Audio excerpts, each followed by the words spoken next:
ولا تؤمنوا، اور نہ تم ایمان لاؤ، الا مگر لمن تبع دینکم، صرف اس پر جو تمہارے دین کی پیروی کرے. کسی کی بات نہ مانا کرو مگر اس کی جو تمہارے دین کا ہو. اچھا، یہ ایک اور انتہائی متعصبانہ بات ہے، شدید قسم کی فرقہ واریت اور گروہ بندی. صرف اس کی مانو جو تمہارے دین میں ہے، جو تمہاری پارٹی کا ہے، جو تمہاری جماعت کا ہے، جو تمہارے گروہ کا ہے، جو تمہاری نسل کا ہے، جو تمہاری قوم کا ہے، بس صرف اس کی ماننی، اپنے سے باہر کسی کی نہیں ماننی. یہ کس قسم کی چال ہے؟ ایک قسم کی مذہبی عصبیت یا جو پریجوڈس ہے اس کو ابھارا گیا، اسٹرانگ کیا گیا. اگر لوگوں کو یہ معیار دیا جائے نا کسی چیز کو قبول کرنے کا، بھی دیکھو جو چیز صحیح دلیل کے ساتھ سامنے ہے اس کو قبول کر لو. مثلاً آپ اپنے بچوں کو اگر ایک ٹریننگ دے رہی، ظاہر آپ سکھائی رہیں گی نا ان کو باہر جا کے وہ کیا لیں اور کیا نہ لیں. ہر ماں باپ کا فرض بنتا ہے کہ اپنے بچوں کو ایک معیار دیں. اب اگر آپ ان کو ایک یہ معیار دیں گی، دیکھو جو چیز لو وہ دلیل کے ساتھ لو، یہ دیکھو کہ اللہ تعالیٰ کیا کہتے ہیں، یہ دیکھو کہ نبی صلی اللہ علیہ وسلم کیا کہتے ہیں. دوسری دلیل کیا ہے؟ اچھا صرف وہ کرو جو تمہارے ساتھ اور مسلمان بچے کرتے ہیں. اب اگر کسی مسلمان بچے نے کوئی غلط کام کیا تو کیا ہوگا؟ صرف اس لیے کر لے کہ وہ مسلمان تھا. عام طور پہ یہی دلیل نہیں دیتے بچے، کیا کہتے ہیں؟ وہ بھی تو مسلم ہے. وہ کیوں کہتے ہیں وہ بھی تو مسلم ہے اور وہ کر رہا ہے تو ہم کیوں نہیں کر رہے؟ کیونکہ ہم نے ان کو اسلام کو بطور گروہ پیش کیا کہ ہم جو مسلمان ہیں نا وہ بہت ہی کوئی اعلیٰ نسل کی چیز ہے اور جو غیر ہیں وہ بہت خراب ہے. یہ نہیں ان کو دلیل دی کہ جو قرآن اور سنت میں ہے بس وہ کرنا ہے ہمیں. اگر آپ بچوں کو شروع سے ایک معیار دے دیں نا کہ جو اللہ تعالیٰ کو حکم ہے وہ صحیح ہے، لوگ جو کچھ کر رہے ہیں وہ نہیں صحیح، تو آپ عافیت میں آ جائیں گے، خود بھی اور نسلیں بھی. لیکن اگر آپ ان کو یہ سکھائیں گے جو لوگ کرتے ہیں اور جو ہماری نسل کے ہمارے خاندان کے لوگ کرتے ہیں بس تم نے وہی کرنا ہے، تو اس سے بگاڑ آئے گا. تو یہ دلیل نہیں ہے.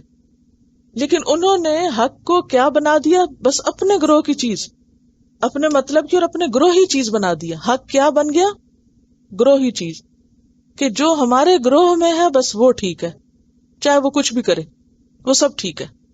دور جاہلیت میں بھی لوگ یہی کہا کرتے تھے. ایک شاعر ہے جاہلیت کا، وہ کہتا ہے وَهَلْ أَنَا إِلَّا مِنْ غَزِيَّةٍ، کہ میرا تعلق تو غزیہ قبیلے سے ہے. ان غوت غویت، وہ بہکا تو میں بھی بہکوں گا. وہ ان ترشد غزیت ارشدی، اور اگر غزیہ ہدایت پا گیا تو میں بھی ہدایت پاؤں گا. اپنی آنکھیں بند، میرا قبیلہ جو کرے گا بس میں وہ کروں گا.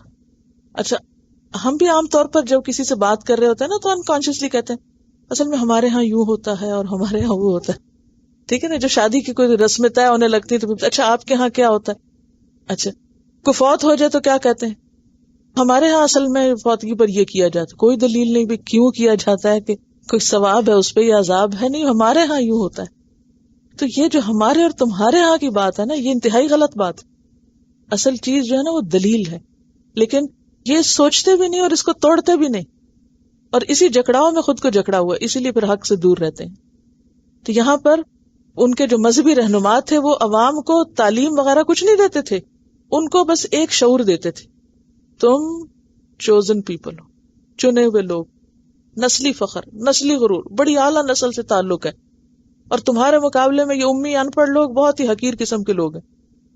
لہٰذا تمہیں صرف وہ کرنا ہے جو تمہارے دین کے لوگ کرتے ہیں. وَلَا تُؤْمِنُوا إِلَّا لِمَنْ تَبِعَ دِينَكُمْ، کسی کی بات نہیں ماننی، کسی پر اعتماد نہیں کرنا، کسی کے پیچھے نہیں جانا سوائے اس کے جو تمہارے سرکل کا ہو. اچھا اس کو ایک اور طریقے سے لیجئے، مسلمانوں کے اندر بھی جو فرقہ واریت اور گروہ بن گئے ہیں نا، وہاں بھی یہی مصیبت آ گئی. جو ایک کسی خاص فرقے میں ہے وہ کیا سکھاتا ہے؟ صرف اس سے پڑھنا ہے جو تمہارے مسلک کا ہوگا، غیر مسلک کے مدرسے میں بالکل نہیں جانا. ہماری مسجد میں کوئی وہ نہ آئے جو اونچی آواز سے آمین کہے، یہاں یہ نہ آئے، وہاں وہ نہ جائے. مسلمان اور مسلمان ایک دوسرے سے نفرتیں کر رہے ہیں. کس بنیاد پر نفرت ہے؟ انما المؤمنون کیا ہے؟ اخوہ، بھائی بھائی ہیں. تو اب یہ ہوگا کہ بھائیوں کو ایک سے گھر نکال دو، اگر یہ گھر میں رہے گا تو میں جا رہا ہوں. اب دیکھیں کہ ایسا گھر کا کیا حال ہوگا اگر بھائی آپس میں یوں لڑ پڑے کہ اگر یہ گھر میں رہے گا تو میں نہیں اس گھر میں رہوں گا. نفرتوں کو جنم دینا مذہب کے نام پر انتہا درجے کی برائی، مذہبی تعصب. مثلاً اگر کسی جگہ کو ریلیجس گیدرنگ ارینج کرنی ہے تو وہ بھی ایک مخصوص ذہن کے اسپیکر کو بلائیں گے، نہیں دوسرا آئے گا تو ہمارے بچوں کے ذہن خراب کر دے گا۔ نتیجہ کیا ہوگا کہ وہ ایک محدود قسم کی ذہنیت کے ساتھ باہر نکلیں گے۔ اگر آپ اپنے بچوں کو ایک معیار دے دیں کہ اس کی بھی سنو، اس کی بھی سنو، اور پھر دیکھو کون دلیل سے بات کرتا ہے اور اس کی لے لو، تو آپ دیکھیں کہ کوئی مشکل نہیں۔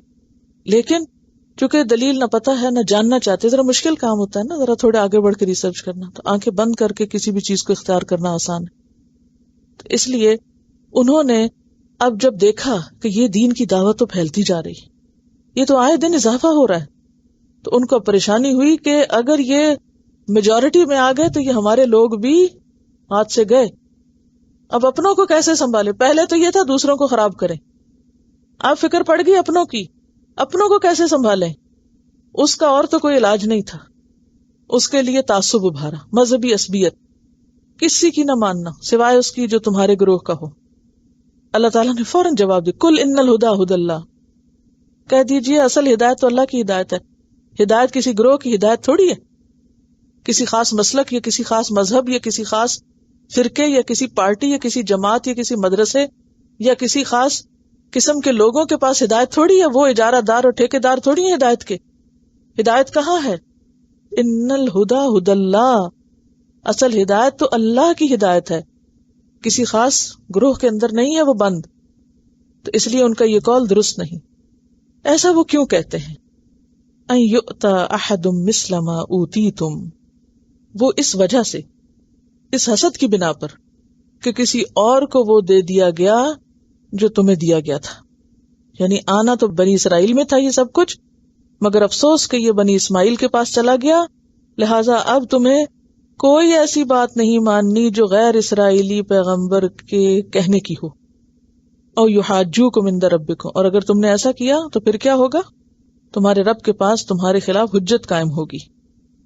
تو پہلی بات کیا کہی انہوں نے؟ اپنے دین کے ماننے والے کے سوا کسی کی بات نہ ماننا، اور یہ دوسری بات کہی گئی کہ یہ یقین رکھو کہ جو انعامات تمہیں ملے ہیں وہ تم سے پہلے کسی کو نہیں دیے گئے۔ ان یؤتی احد مثل ما اوتیتم، کسی کے پاس وہ نہیں ہے جو تمہارے پاس ہے۔ تیسری بات یہ کہ مطمئن رہو کہ قیامت کے دن بھی تم ہی حق پر ہو اور تمہارے خلاف کوئی بھی حجت بازی نہیں کر سکے گا۔ ایک تو اس کا معنی یوں ہوگا۔ دوسرا معنی یہ اندیشہ ہے کہ اگر آج اسلام اور پیغمبر کے حق میں ان کے کسی آدمی کی زبان سے کوئی بات نکل گئی تو وہی بات قیامت کے دن ان کے خلاف حجت بنے گی، جیسے آپ سورۃ البقرہ میں پڑھ چکے ہیں۔ وَإِذَا خَلَا بَعْضُهُمْ إِلَىٰ بَعْضٍ قَالُوا أَتُحَدِّثُونَهُمْ بِمَا فَتَحَ اللَّهُ عَلَيْكُمْ لِيُحَاجُّوكُمْ بِهِ عِندَ رَبِّكُمْ أَفَلَا تَعْقِلُونَ، اور جب اکیلے ہوتے ہیں تو کہتے ہیں کہ دیکھو کہیں تم وہ بات نہ جا کے بتا دینا ان کو جو اللہ نے تم پہ کھولی ہوئی ہے، تمہاری کتاب میں آ چکی ہے، ورنہ وہ قیامت کے دن تمہارے خلاف حجت دیں گے کہ اگر تمہیں پتا تھا یہ پیغمبر سچے ہیں تو پھر تم مانے کیوں نہیں ان کو۔ قل ان الفضل بید اللہ، کہہ دیجئے کہ فضل اللہ کے ہاتھ میں، یؤتیہ من یشاء، جس کو چاہتا ہے عطا کرتا ہے، واللہ واسع علیم، اور اللہ وسعت والا ہے، علم والا ہے۔ یہ آیت قرآن پاک کی مشکل ترین آیات میں سے ہے تفسیر کے اعتبار سے، ٹھیک ہے؟ اس کو ذرا سا دوبارہ غور سے سنیے، اور اس کو آسانی سے سمجھنے کے لیے اگر آپ یہ جو قل ان الہدی ھدی اللہ ہے اس کو ود ان بریکٹس کر لیں اور اس کے اوپر لکھ لیں کہ جملہ معترضہ۔ جملہ معترضہ کیا ہوتا ہے؟ وہ جملہ جس کا پیچھے اور آگے کے ٹیکسٹ سے تعلق نہ ہو، ایک الگ ہی بات ہو، یعنی آؤٹ آف کانٹیکسٹ لگے، سیکوینس میں نہ ہو، آؤٹ آف سیکوینس کہہ لیجئے۔ قل ان الہدی ھدی اللہ، یہ کیا ہے؟ جملہ معترضہ۔ یہ آگے بھی آئے گا۔ اور جملہ معترضہ کون سا ہوتا ہے؟ جو پیچھے اور آگے سے میچ نہ کرتا ہو، کنیکٹ نہ کرتا ہو، وہ بیچ میں ایک الگ ہی بات ہو۔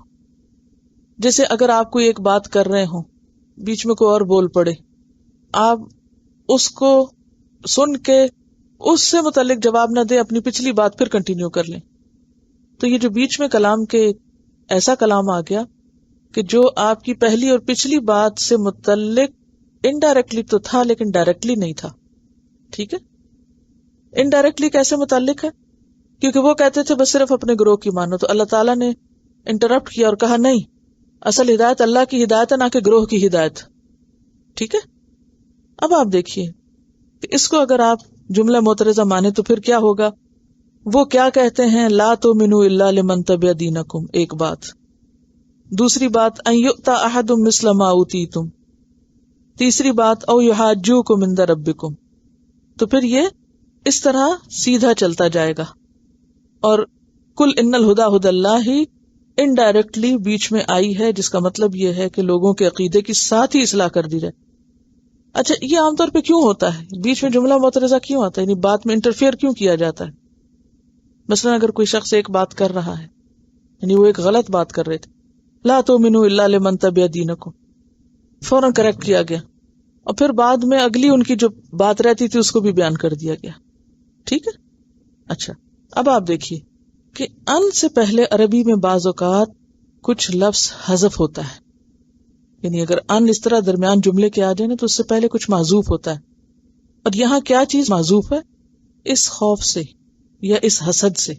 لکھیے، خوف سے یا حسد سے یہ بات کہتے ہیں. خوف اور حسد سے کیا کہتے ہیں کہ جو تمہارے دین میں نہ ہو اس کی بات نہ مانو. اور خوف اور حسد سے کیا کہتے ہیں کہ جو تمہیں ملا ہے وہ تو کسی اور کو نہیں دیا گیا، تم تو چوزن پیپل ہو، اس لیے تم کسی اور کی بات مانو گے. یعنی یہ بات وہ خوف کے مارے کہتے ہیں کہ کسی اور کی بات نہ مانو.